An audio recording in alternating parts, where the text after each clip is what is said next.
Ensemble,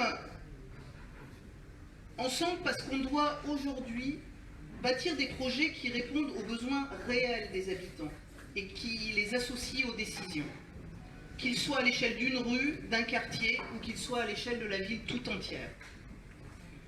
Ensemble, parce que les projets structurants de construction, de voirie, d'équipements collectifs concernant l'environnement ne peuvent pas se concevoir seuls en ignorant les collectivités voisines.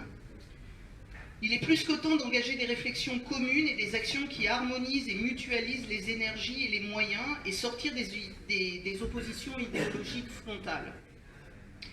Je suis tout particulièrement heureuse ce soir que se trouvent parmi nous les candidats des représentants de Saint-Mandé, merci Léna, des représentants de Florence, de Vincennes, Serge, de Brie, il y a également Nogent qui s'est déplacé en force, Charenton, Villiers, Sucy-en-Brie, Champigny, j'en oublie.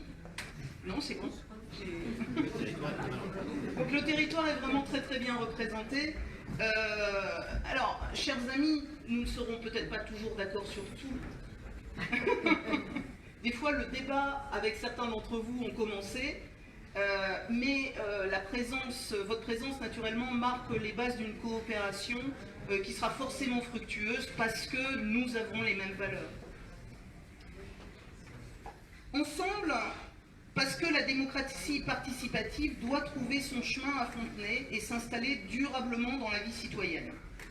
Nous nous engageons à animer avec régularité les commissions publiques, aujourd'hui quasiment abandonnées par la majorité municipale.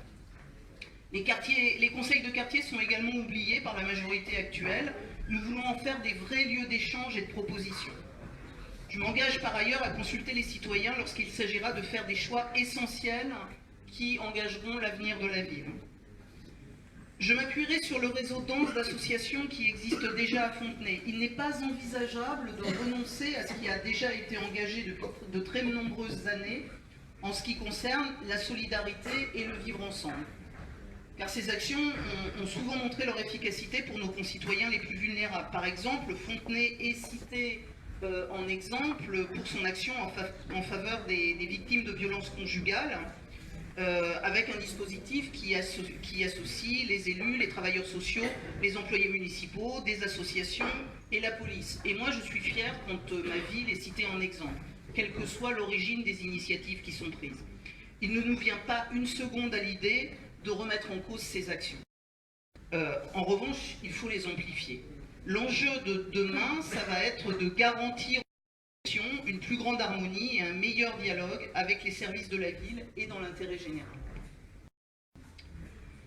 C'est ensemble que nous favoriserons la réussite pour tous les élèves de la ville.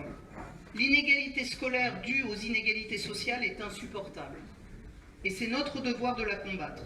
Nous souhaitons créer un pass réussite en complément du pass solidaire existant pour donner notamment à tous les élèves de l'école primaire au lycée les moyens d'accéder au soutien scolaire. Enfin, c'est ensemble que nous relèverons le défi de la transition écologique.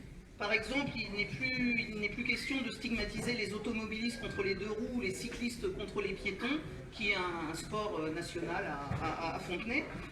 C'est complètement stérile. En revanche, parce que le dérèglement climatique est déjà une réalité, il nous faut de façon urgente trouver des vraies solutions pour nous y adapter et protéger les plus exposés. Et c'est le rôle d'une mairie d'être au plus proche des besoins de ses concitoyens sur un sujet tel que celui-là.